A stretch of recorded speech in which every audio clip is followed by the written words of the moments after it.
Good afternoon. Happy Valentine's Day, Queenie. Happy Valentine's Day, Doc. It is so amazing to think it is already February 14th. And first of all, red hearts, the whole drill. Your beret is adorable. What I Yeah. have been already noticing is the shift in the sun. There's Yes. several windows, and all of a sudden the sun comes in this window now. It wasn't before. So everything is shifting, and that's a good thing for me. What about you?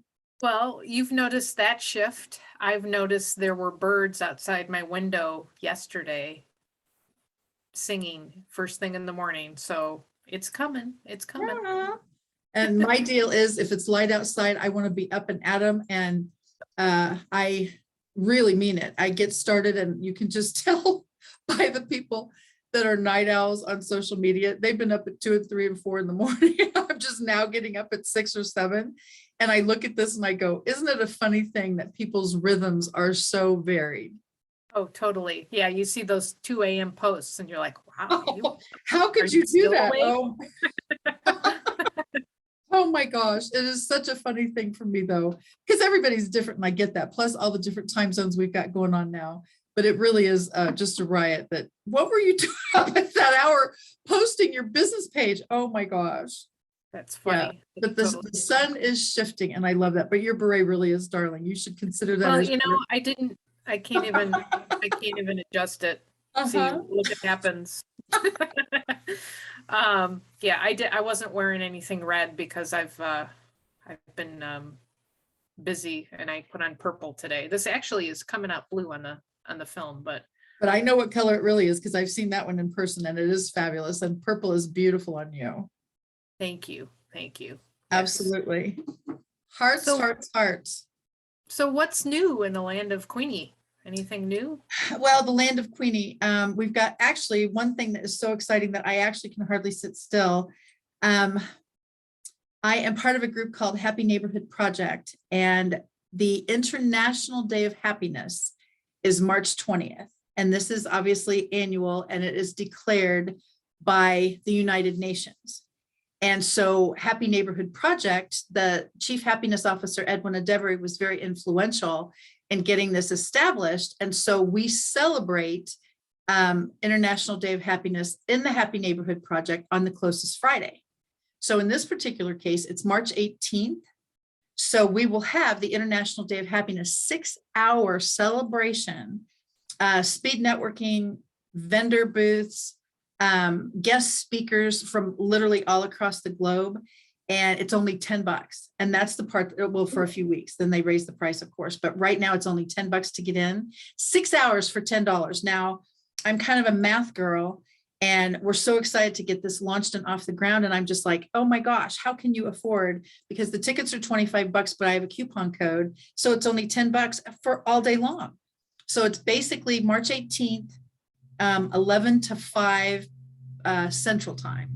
So if anybody's interested, please message me in the section under the video, and we'll be able to get you the link. I just can't believe it, Doc. 6 hours for $10 just makes me like super excited. That's pretty cool, and then that's going to be a lot of fun.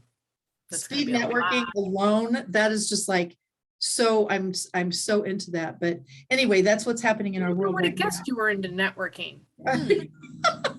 Oh, I didn't know you didn't know that.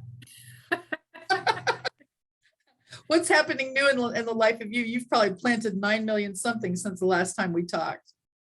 Well, I've been working on my video presence because I'm working with an organization that I'm going to be doing virtual design, garden design, and then virtual like teaching for their garden courses. So I've been outside freezing.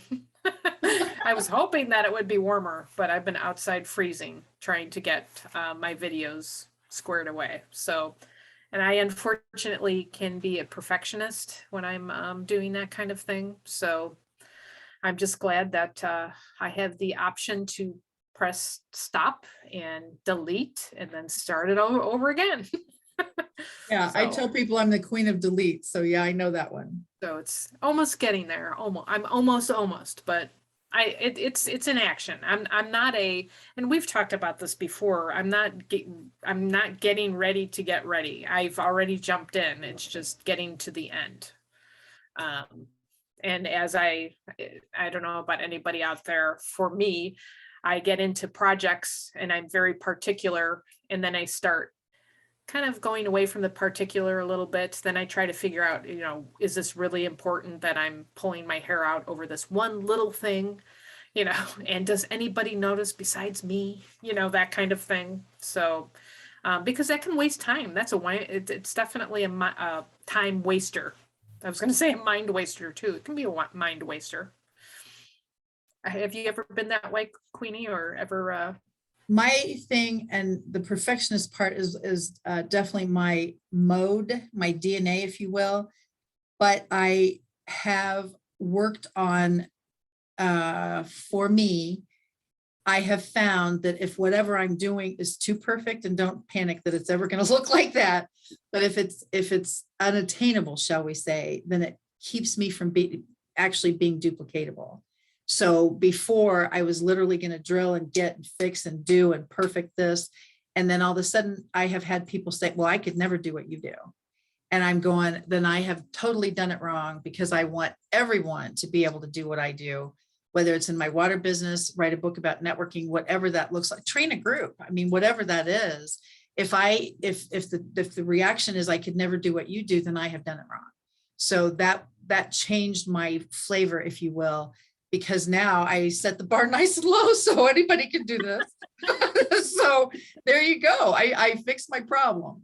But honestly, I don't want to be or do something that is so big, big, big that the people I want to be following or joining me can't do it, or feel that they can't.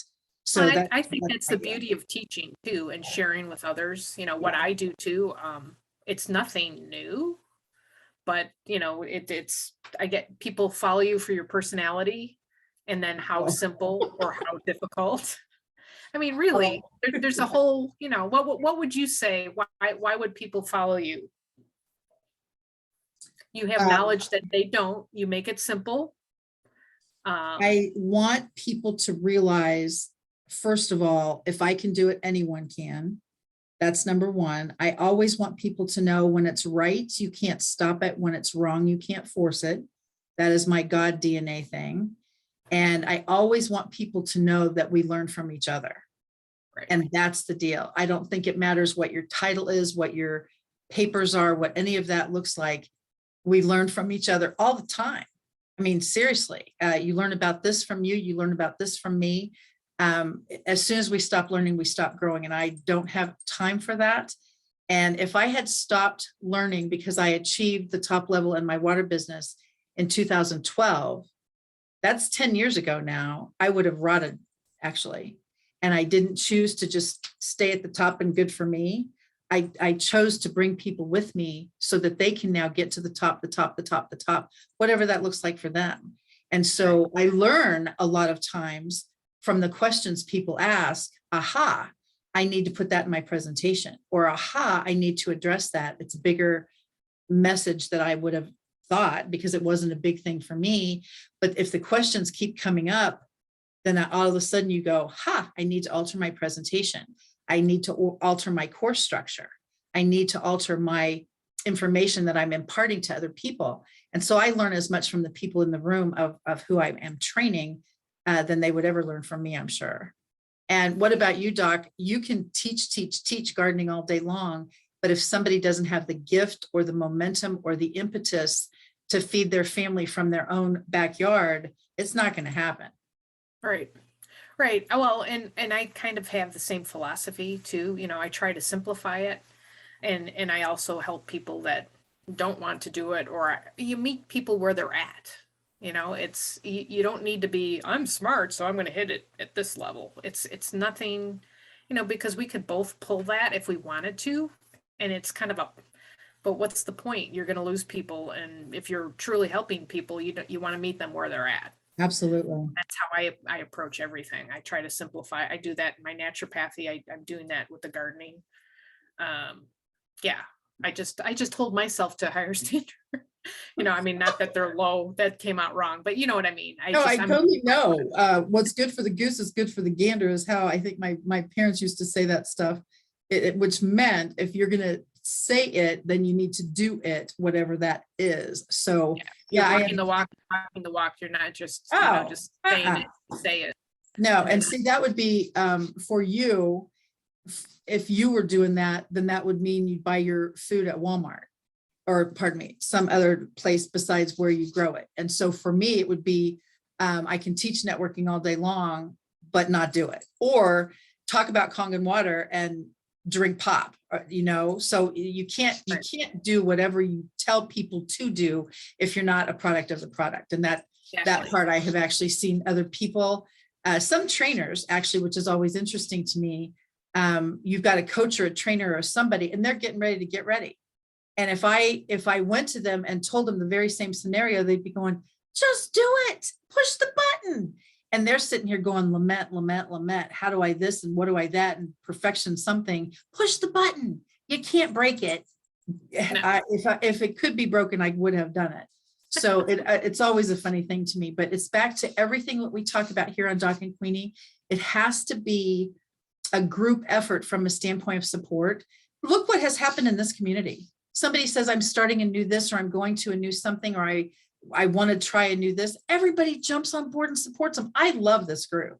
I know you support me as a prize. It's a fantastic, I'm biased. Yeah. We have a great group. We have a great group of people, and it's growing too. They're spreading the word, and we're getting more people, and it's just fun. And if we can, like we always say, even if they can get a little bit of tidbit of information from our chit chats on Mondays, or learn something with the Bible trivia, I mean, our job is done. I mean, that's what we're here for. It's networking, it's connection, it's friendship. It's everything. And like you say, we're not just blowing smoke on that. We're not just saying it to say it. We actually follow through. So, and we actually live it. So yeah. And unfortunately, there's lots of people out there that don't, that we've come across. And it's sad. I feel sad for those types of people. I feel sad for the swoopers that don't understand that networking is building relationships, and, and friendships come out of that, whether it's a business or an acquaintance type of friendship first, before you even go down the path, if at all, if you go down the path of whatever their business is. So, yeah. So I was going to ask you, sidetrack sort of. Is it a hard question? No. What would, in the spirit of Valentines, and the spirit of Valentines, the way I'm going to define it is kindness, showing love and kindness to others. What do you do in the spirit of Valentines? Maybe on Valentines or all the time? I mean, I try to take that spirit and every day do a little something.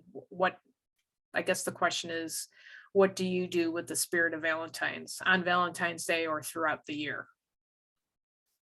It's actually kind of loaded. For Valentine's, I gift my kiddos just little treats and stuff that their parents don't let them have. That's kind of the deal. Fulfilling your grandmother role. That's good. That's right. Absolutely. I've called my kids before, my adult kids, and say, what don't you allow your children to have?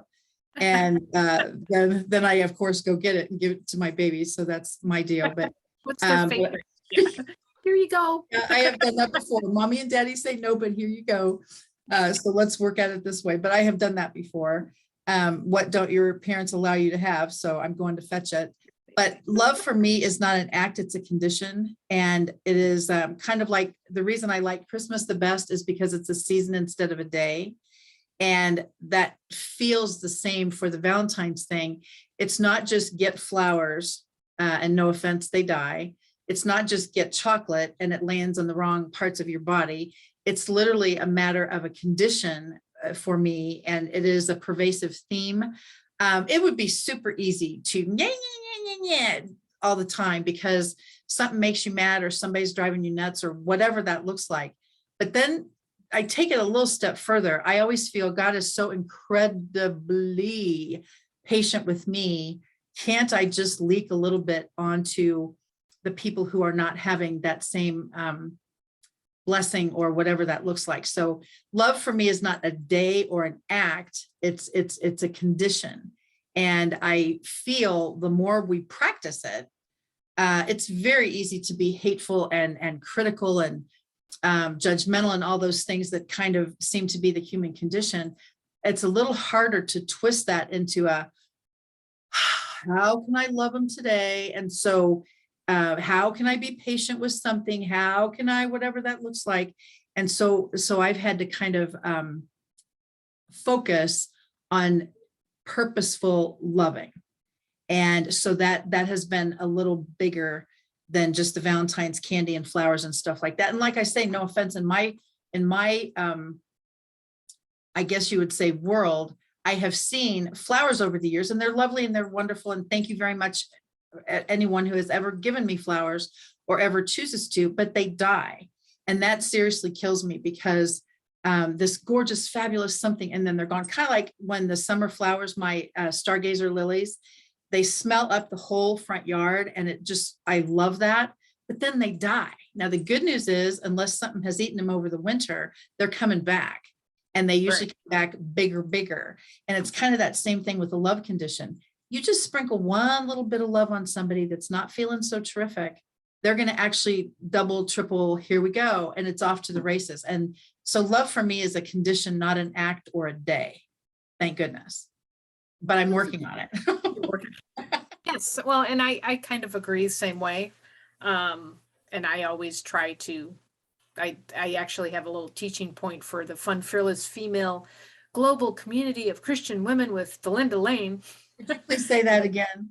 No, thank you. That one thing, that's all you're doing. Yes. I actually did a little video for her group for tomorrow, and I was talking exactly about what we're talking about today, with it's showing that condition, showing love to others. And my example, and I will never forget this, I went to a certain big box store that had a certain coffee establishment in it. We won't mention any names, and this was several years ago. But the gal behind the counter was really cranky and throwing things around. She was the only one there. I was the only one there. And I made it a point to, I was very polite and said, thank you. And I stopped and I turned around and I said, how are you today? And she just looked at me like, you talking to me? You know, I mean, that kind of look.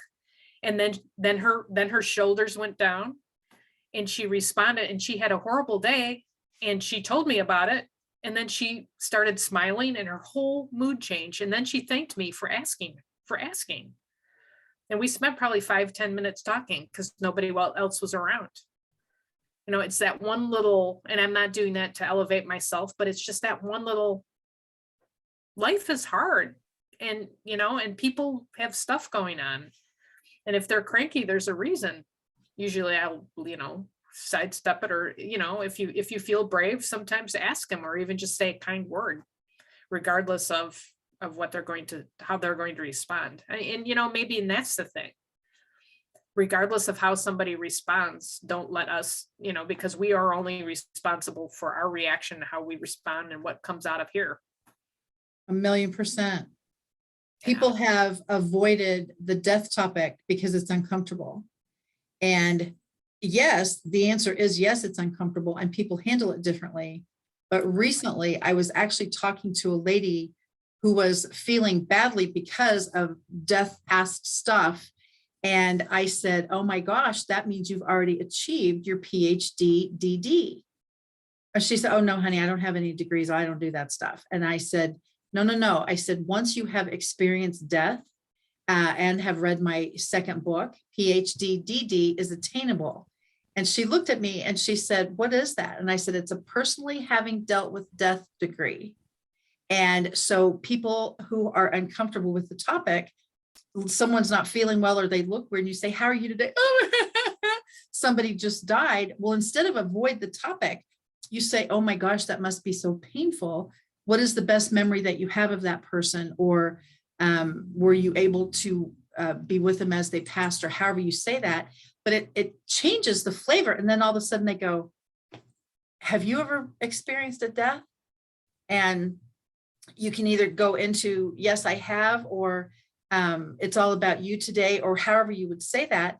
But it's so amazing. You flipped that lady's entire day just by acting, showing that you cared because of the love thing.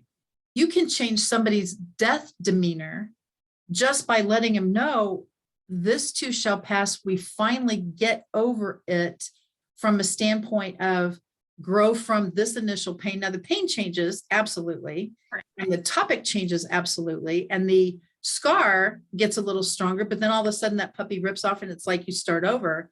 But it's back to that whole, we're all in this together. All of us have been through stuff and yuck and trauma and drama and awful. But just like for you to be able to reach out to that lady and say, how are you today? And then you said her shoulders went down. That was a visible sign that your love leaked into her. That's cool. Yeah, I will always just remember that because she was just like mixing my stuff up and, and I was just like, oh my gosh, Yeah. Yeah. It just. I don't know what this is called, and you probably do from your naturopathy business, but there is a water training that we do that shows the anger that you can force into a water molecule.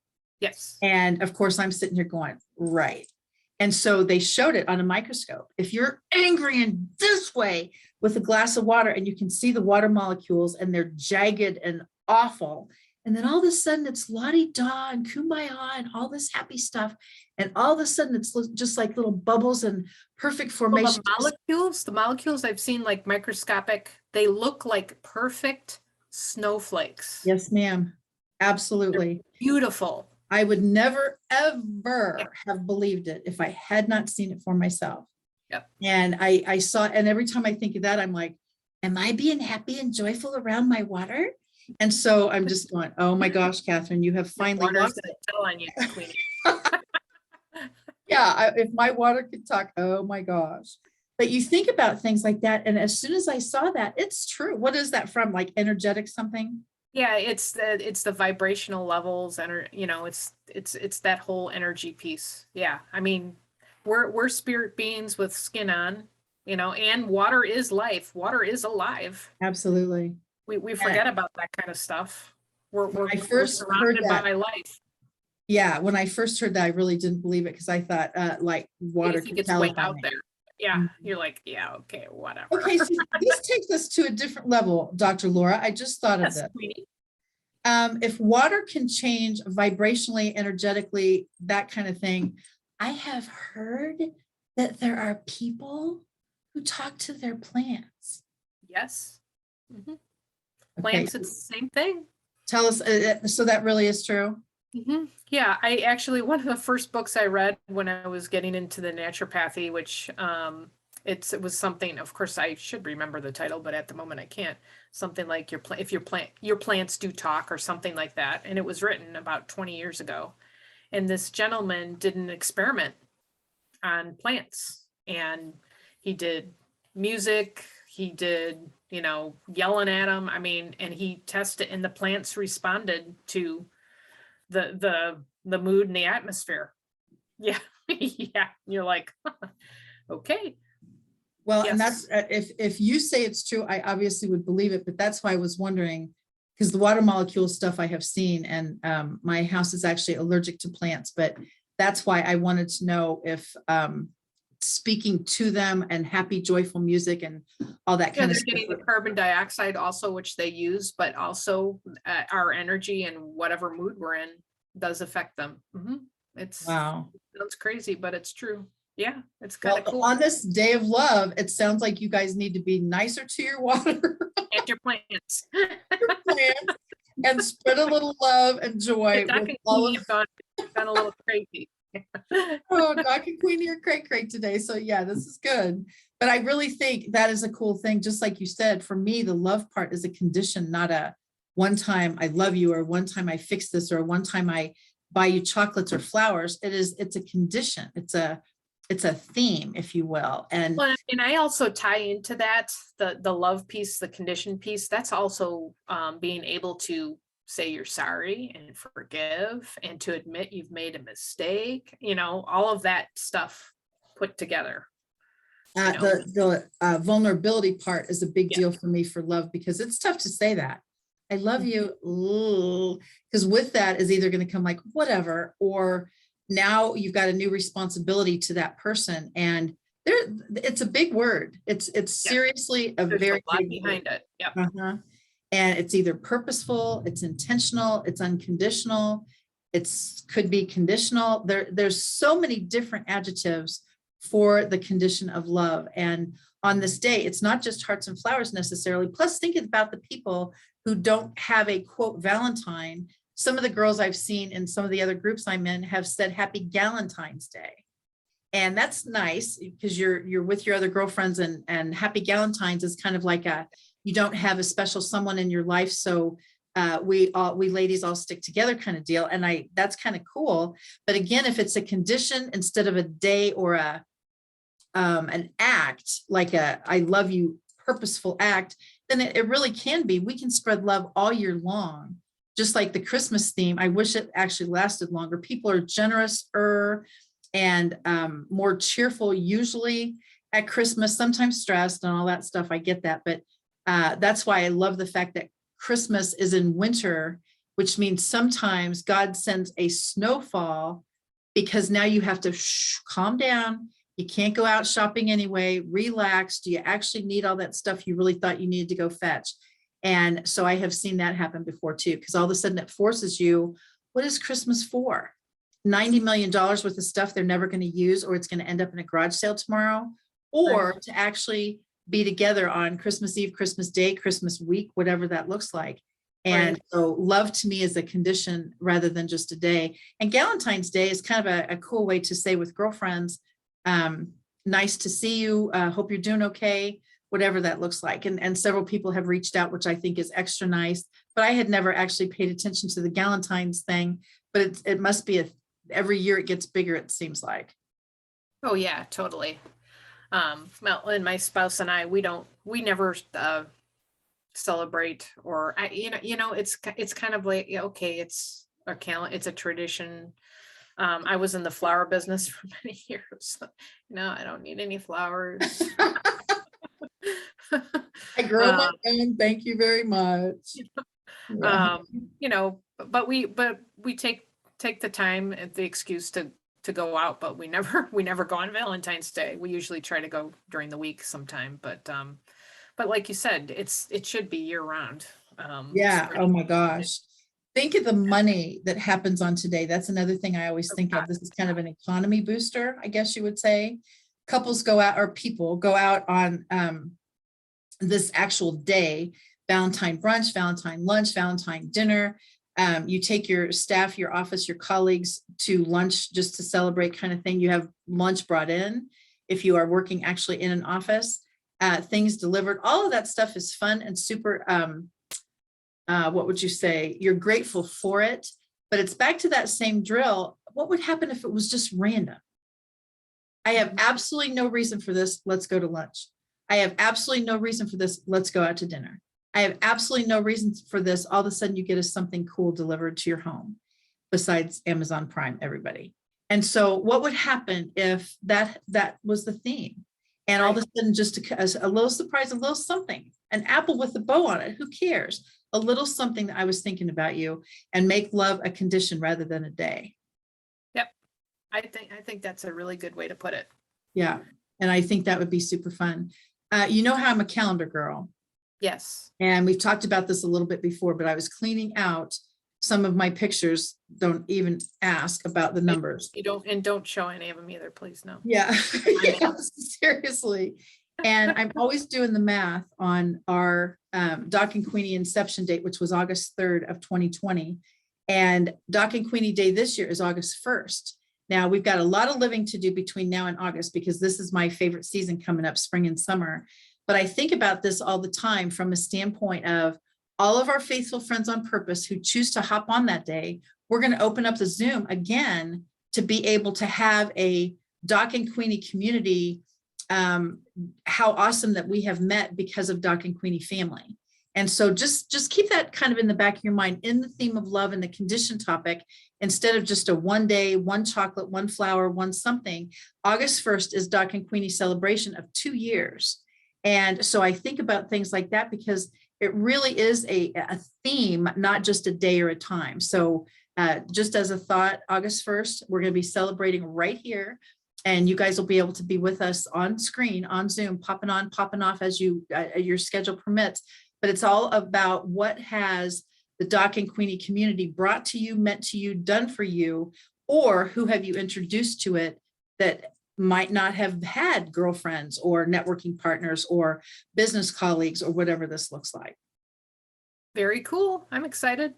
Yeah, we've got a little bit of living to do before then, however. Yes, lots of gardening to do for me. I'm not Yeah. sure about you. Yeah, and think about that. And honestly, 6 months, okay? Basically 6 months away from right now. And look at the difference in what our lives are going to be. Right now, freezing sweatshirts, hoods, all that stuff. And don't go outside to the mailbox without a coat on. And in the summertime, we're going to be in flip-flops and shorts going, oh my gosh, it is so hot. Yeah, And we're going to be whining. Yeah, yeah. I'm so hot. Yeah, Yeah, never happy. the sun will be shifting again as the house stuff changes, because I really do. I pay major attention to that. But even this morning, I think I got up about 6:55, right around there, and the sun was shining through one of the windows. And I went, oh my gosh, I know what this means. And then I thought, oh no, it must be 8:30. And then I went, yay, it's not even 7 yet. And the sun had already shifted. So it was marvelous. Yes. Well, and I've noticed it at the end of the day because it's getting later and later. So, And so you can garden longer. well, I'm not yet, but yes. Yeah. Well, I know that you've done your garlic harvesting and some of your, what do you call it? When you do powder things or grinding, what is that called? Oh, my garlic powder. Yes. You dehydrate it or something. I dehydrate the garlic that I grew last year and I'm grinding it into powder. Yep. So you had, that's a season and a cycle, if you will. And so I know a lot of that happens as well. And so you plant garlic right now? No, actually you plant garlic back in October. So it's in the ground right now. Okay. It's just starting to, it's up about this much. And I'm Wow. crossing my fingers because the bunnies have been snacking. They actually, I saw somebody, I don't know if it might be a squirrel. I saw a piece of garlic out, like dug up, which I wasn't happy to see. I don't think it was my dog because she doesn't like garlic. So she likes lettuce, but not garlic. Oh my gosh, how funny. Yes, she will sit by the garden, just sit there and wait and I'll feed her lettuce. I mean, and she's very particular too. I cannot give her lettuce from the store. It has to be out of the garden. Yeah. Okay, now, just as an experimental thought, since Bella is used to Kangen water, if you Yes. rinsed the lettuce in 11.5, she still wouldn't eat it? Nope. Wow, I've tried. so she can actually tell the difference in out. the stuff for the Yep. garlic. Wow. Yeah, isn't that hilarious? Yeah, So 'cause you like lettuce, you like spinach, kale. Yeah. we've done actual experiments like in people's homes before when they say water's all the same, you're a freak. Bring it on. And if I see a dog floating around, I always say, could I experiment with your dog? What are you going to do to her? And I always say, I just need a bowl of what you give her now. Tap water, hello. And I say, great. So we put a bowl of tap water down, a bowl of Kangen water down, and the dog sniffs and they go to the Kangen water every time. I've seen it happen. And that's when they go, what did you put in it? I said, you saw me pour it right out of your own machine, out of your own faucet. They don't want the stuff that hurts their noses. And one of my kids has a dog that eats carrots. Like it's a treat. You go like this, one carrot, and you pop off a little piece and give it to her. And she chews it like a dog treat. Do you want a carrot? And she freaks out like you're giving her some kind of fabulous. And I just thought, how on earth do you get a dog to eat a carrot? Oh, my dog eats carrots and apples and raw meat. I hesitated because I knew I was going to get that reaction. Yeah, she eats better than I do. Yeah, I was going to just say that. My goodness, your dog budget must be incredible. It's incredible, yes. But she had stomach problems from the dog food. We still give her a little bit of dog food, but we give her grain-free. And I think it was the grain in the dog food, but she would throw up at least once or twice a week. And we were just, oh my gosh. So I put her on, they call it a raw diet, and she's been on a raw diet for probably 8 or 9 years now. Yeah, and that has Wow. helped. But the other part is she's 80 pounds, and an 80-pound dog eats a lot of meat. So yeah, but she likes chicken, she likes beef, she likes tuna. Wow. I just want to be dog's dog. Yeah. Doc's dog. Doc's Yeah. dog, yes. Well, do you like liver? And she eats liver, kidneys, and Okay, heart. we're Yeah. done. No, that's all. I could go with the chicken, kind of So- maybe the beef, and definitely the turkey, but the rest of it, But the ew. carrots, like your Yeah. kid's dog, she does the carrots and she does bananas and yeah. So green My beans, goodness. yeah, spoiled rotten. Oh, Spoiled well, the rotten. good news is she's beautiful, so that must have a lot to do with it, because Hopefully. yeah, I I do mean, she's think not that thrown may- up, so that's my job is done. She's not thrown up.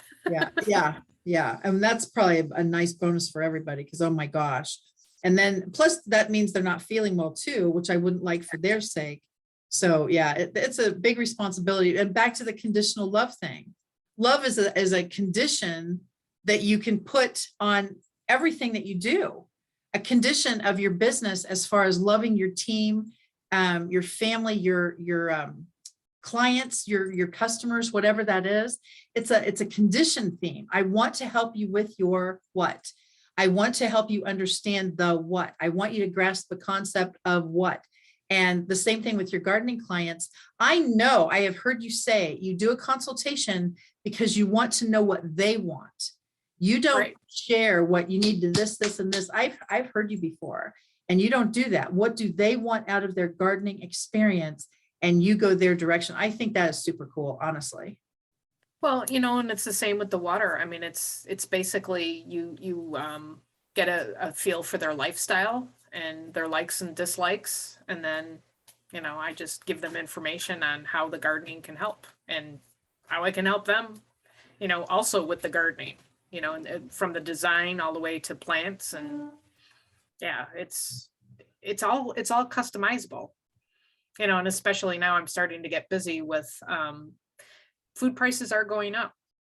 I actually did a video the other day. I haven't posted it yet, but I went to the store on Friday and I paid twice as much as I did 2 weeks ago. Holy moly. So- So it really is that drastic. Yeah.